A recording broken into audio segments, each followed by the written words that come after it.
Selamat pagi, siang, sore, dan malam untuk Pak Aris. Kami dari kelompok 2 izin mempresentasikan tentang penyajian laporan keuangan atau PSAK 201. Nah, izinkan kami memperkenalkan diri kami. Saya Salsabila Silvariani dengan teman-teman saya yaitu Katrina Apsari, Jessica Fiorencia, Dia Puspayu, dan Nikadik Deviananda. Nah, berikut merupakan sejarah dan latar belakang PSAK 201. Jadi di PSAK 201 ini merupakan kelanjutan dari PSAK 1 tentang penyajian laporan keuangan. Nah, diresmikan pada 12 Desember 2022 dan berlaku efektif per 1 Januari 2024. Berikut merupakan tujuan dan ruang lingkup. Di paragraf pertama, pernyataan ini menetapkan dasar penyajian laporan keuangan bertujuan umum. Nah, paragraf 3 sampai 6 PSAK itu mengatur mengenai pengakuan, pengukuran, dan pengungkapkan transaksi spesifik serta kejadian-kejadian lainnya dalam laporan keuangan. Entitas non-laba perlu menyesuaikan istilah yang digunakan dalam laporan keuangan mereka agar tetap relevan. Entitas yang tidak memiliki ekuitas atau modal juga perlu menyesuaikan penyajian laporan keuangannya, khususnya dalam menyajikan kepentingan peserta atau pemegang unit. Berikut merupakan definisi istilah kunci. Catatan atas laporan keuangan berisi informasi tambahan atas apa yang disajikan dalam laporan posisi keuangan. Laba rugi adalah total penghasilan dikurangi beban. Tidak termasuk komponen penghasilan komprehensif lain. Laporan keuangan bertujuan umum adalah laporan keuangan yang diintensikan untuk memenuhi kebutuhan pengguna yang tidak dalam posisi dapat meminta laporan keuangan khusus untuk memenuhi kebutuhan informasi pengguna tersebut. Terkait material, informasi adalah material jika penghilangan salah saji atau pengaburan informasi tersebut diperkirakan cukup dapat mempengaruhi keputusan. Pemilik adalah pemegang instrumen yang diklasifikasikan sebagai ekuitas. Penghasilan komprehensif lain berisi pos-pos penghasilan dan beban yang tidak diakui dalam laba rugi sebagaimana disyaratkan atau diizinkan oleh SAK Indonesia. Penyesuaian reklasifikasi adalah jumlah yang direklasifikasi ke laba rugi periode berjalan yang sebelumnya diakui dalam penghasilan komprehensif lain pada periode berjalan. SAK Indonesia adalah pernyataan dan interpretasi yang diterbitkan oleh Dewan Standar Akuntansi Keuangan Ikatan Akuntan Indonesia dan Dewan Standar Akuntansi Syariah Ikatan Akuntan Indonesia serta pengaturan regulator pasar modal untuk entitas yang berada di bawah pengawasannya. Paragraf 8. Pernyataan ini menggunakan istilah penghasilan komprehensif lain, laba rugi, dan total penghasilan komprehensif. Namun, entitas dapat menggunakan istilah lain asal maksudnya sama, yaitu bisa menggunakan penghasilan neto untuk mendeskripsikan laba rugi. Tujuan laporan keuangan yaitu memberikan informasi tentang posisi keuangan, kinerja, dan arus entitas yang bermanfaat bagi pengguna untuk membuat keputusan ekonomi. Informasi yang disediakan meliputi aset, liabilitas, ekuitas, penghasilan dan beban, kontribusi dari dan distribusi kepada pemilik, dan arus kas. Komponen laporan keuangan lengkap, paragraf 10. Laporan keuangan lengkap terdiri dari laporan posisi keuangan pada akhir periode, laporan laba rugi dan penghasilan komprehensif lain selama periode, laporan perubahan ekuitas selama periode, laporan arus kas selama periode, catatan atas laporan keuangan berisi informasi kebijakan akuntansi yang material dan informasi penjelasan lain, laporan posisi keuangan pada awal periode terdekat sebelumnya ketika entitas merupakan suatu kebijakan akuntansi secara retrospektif. Oke, selanjutnya dalam penyajian laporan keuangan harus disajikan secara wajar dan harus mematuhi peraturan standar akuntansi keuangan. Nah, hal ini itu dinyatakan pada paragraf 15 sampai 24, di mana paragraf 19 sampai 22 itu sengaja dikosongkan. Dan di paragraf 15 dan juga 16 disampaikan bahwa untuk dapat dinyatakan laporan keuangan itu disajikan dengan wajar, maka laporan keuangan tersebut harus mematuhi keseluruhan standar akuntansi. Paragraf 17 ini menjelaskan tentang syarat-syarat lain yang dapat dilakukan oleh entitas agar laporan keuangannya bisa dianggap wajar. Nah, di dalam paragraf 18 ini dituliskan tentang bagaimana menyikapi kesalahan dalam penyajian laporan keuangan jika ada. Nah, di dalam paragraf 23 di sini dituliskan tentang kondisi di mana mematuhi PSAK itu dapat dianggap menyesatkan. Namun kondisi ini hanya terjadi di kondisi tertentu atau bisa dibilang sangat jarang. Nah, di dalam paragraf 24 itu adalah lanjutan tentang kondisi tersebut dan bagaimana cara menyikapi kondisi yang dianggap bisa menyesatkan itu. Nah, di dalam paragraf 25 dan 26, di sini dituliskan tentang hubungan kelangsungan usaha dengan laporan keuangan. Jadi, laporan keuangan itu disusun karena adanya potensi keberlanjutan dari usaha entitas itu sendiri. Nah, di dalam paragraf 27 dan 28, laporan keuangan itu harus disusun berdasarkan basis akrual. Kemudian di paragraf 29 sampai 31 dituliskan tentang hal-hal yang dapat dianggap material dan bagaimana cara mengklasifikasi item-item yang material tersebut atau item-item yang dianggap tidak material. Selanjutnya di paragraf 32 sampai 35 ini ada tentang penghapusan item-item tertentu di dalam laporan keuangan. Nah, kemudian di paragraf 36 ini adalah tentang frekuensi atau berapa kali sih laporan keuangan itu harus dibuat. Kayak mengenai informasi komparatif. Jadi laporan keuangan ini harus dibandingin angka-angka tahun ini sama tahun sebelumnya. Jadi misalkan kalau laporan keuangan ini disusun buat tahun 2025, maka harus dibandingin sama tahun 2024. Nah, tapi yang dibandingin ini nggak cuma angka, tapi juga ada informasi naratif, yaitu apa maksudnya kayak cerita atau penjelasan dari tahun lalu yang masih penting juga perlu ditampilkan next.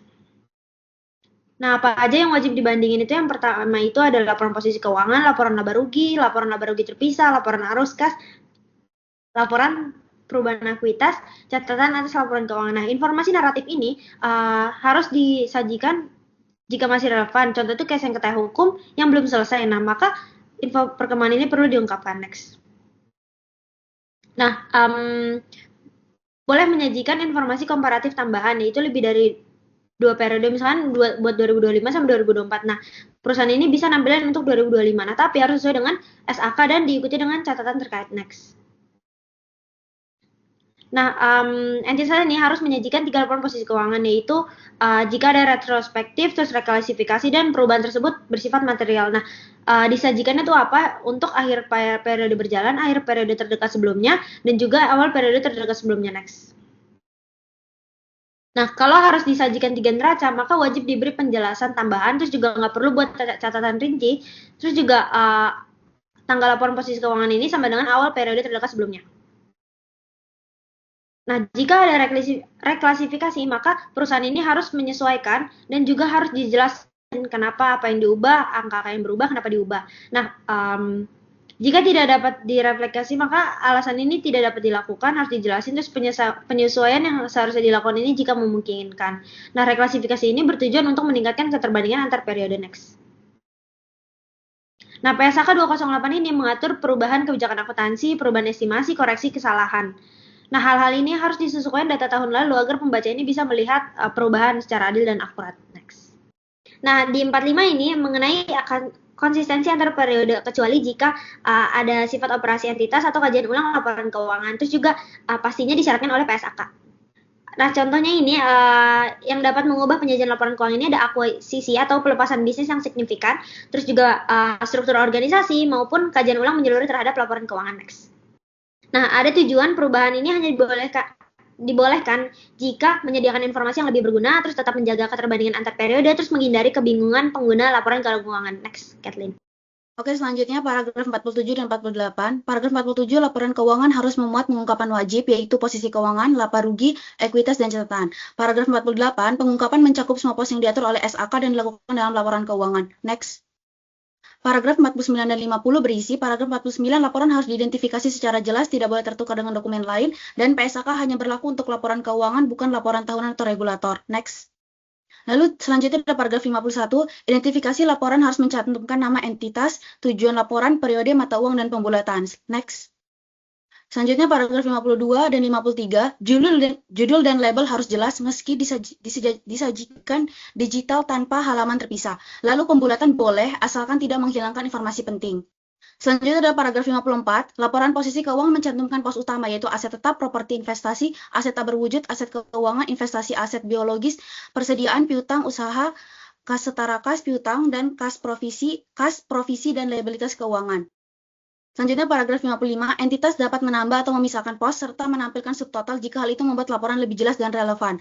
Lalu ada paragraf 55A, mengenai subtotal tambahan diperbolehkan jika yang pertama pos-pos disusun sesuai PSAK, yang kedua diberi judul jelas, yang ketiga konsisten tiap periode sesuai paragraf 45 dan tidak menyaingi total utama. Paragraf 56, aset dan liabilitas boleh diklasifikasi lancar atau tidak lancar, tapi pajak tangguhan tidak ikut diklasifikasi. Paragraf 57, pernyataan ini tidak mengatur format tetap, pos bisa disesuaikan atau dipisah jika relevan dengan sifat, fungsi, atau karakter entitas. Paragraf 58, penyajian pos tambahan mempertimbangkan sifat dan likuiditas aset, fungsi aset atau liabilitas, jumlah, sifat, serta jangka waktu liabilitas. Paragraf 59, aset dicatat berdasarkan dasar pengukuran, yaitu biaya dan revaluasi. Selanjutnya paragraf 60 dan 61, aset dan liabilitas biasanya diklasifikasi lancar atau tidak lancar, tapi boleh pakai urutan likuiditas jika lebih relevan dan konsisten. Lalu harus mengungkapkan jumlah aset atau liabilitas yang akan dipulihkan atau diselesaikan dalam kurang lebih waktu 12 bulan dan lebih dari 12 bulan terlepas dari metode klasifikasi. Next. Paragraf 62 dan 63 berisi tentang jika siklus operasi jelas, klasifikasi lancar atau tidak lancar penting untuk info model kerja dan jatuh tempo. Lalu untuk entitas seperti lembaga keuangan, urutan likuiditas lebih relevan karena siklus tidak jelas.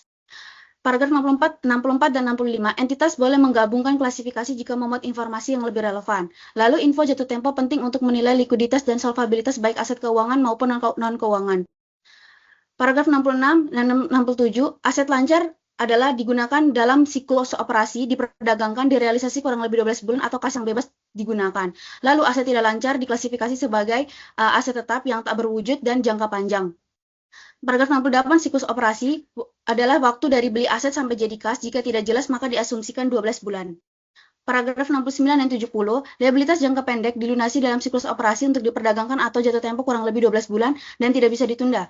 Lalu ada paragraf 69A menjelaskan definisi siklus operasi normal. Lalu ada paragraf 70 yang menjelaskan utang usaha tetap jangka pendek jika bagian dari siklus, meski jatuh tempo lebih dari 12 bulan. Jika tak jelas, maka diasumsikan 12 bulan.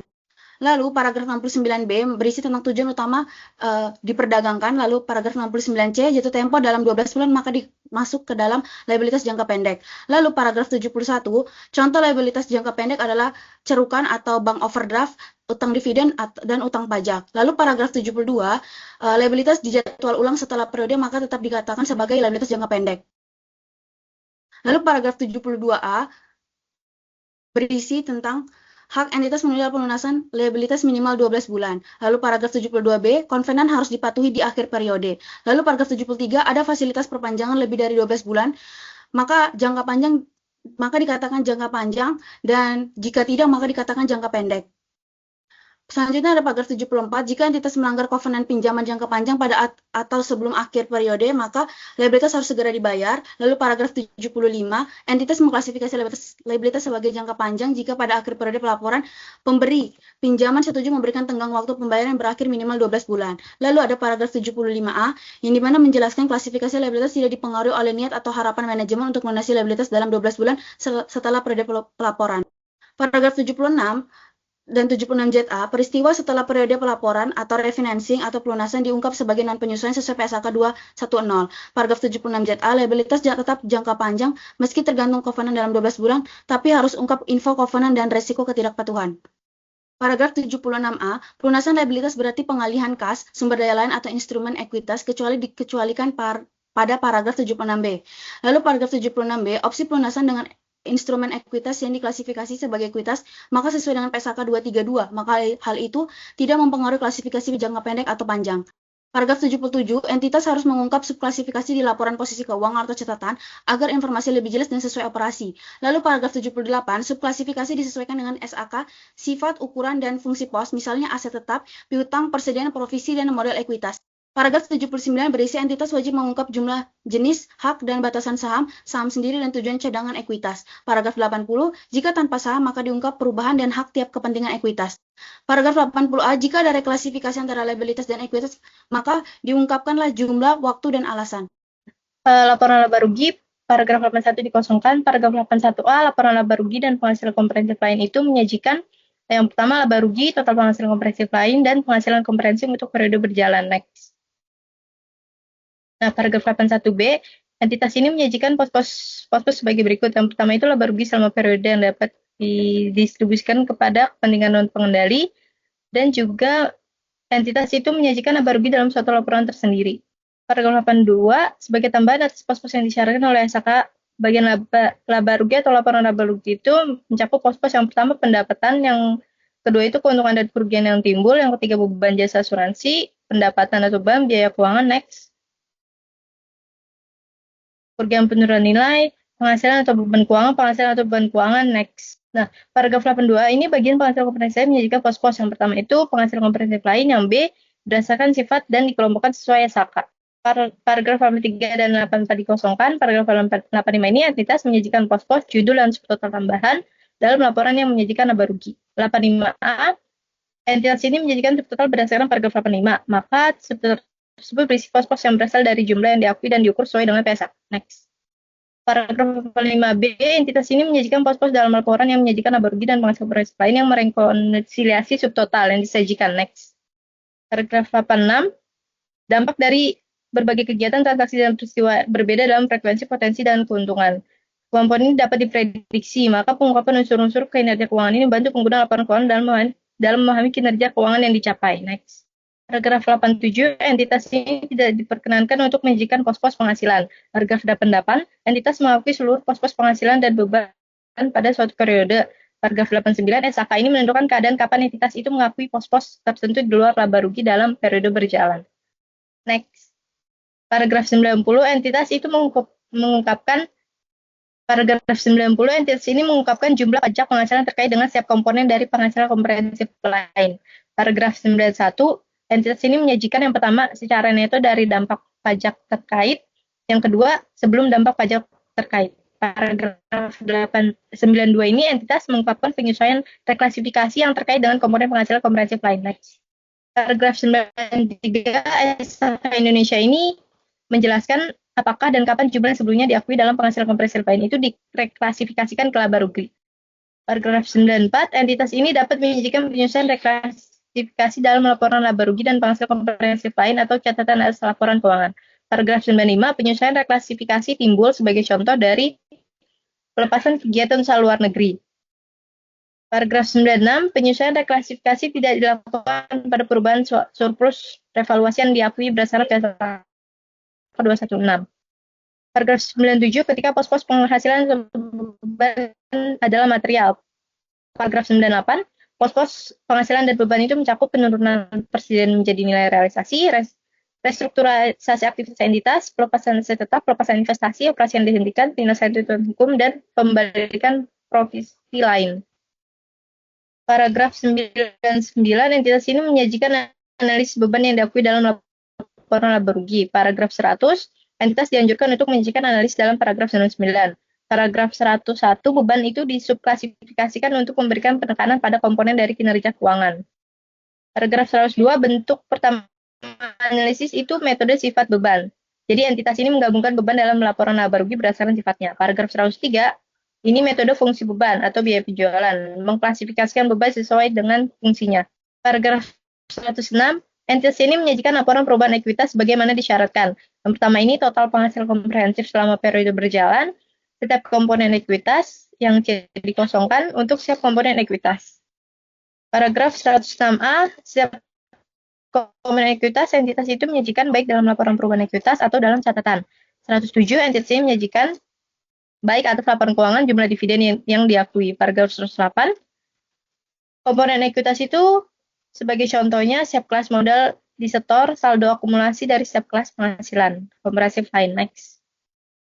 Paragraf 109, perubahan ekuitas entitas antara awal dan akhir periode, pelaporan mencerminkan naik turunnya aset neto entitas selama periode.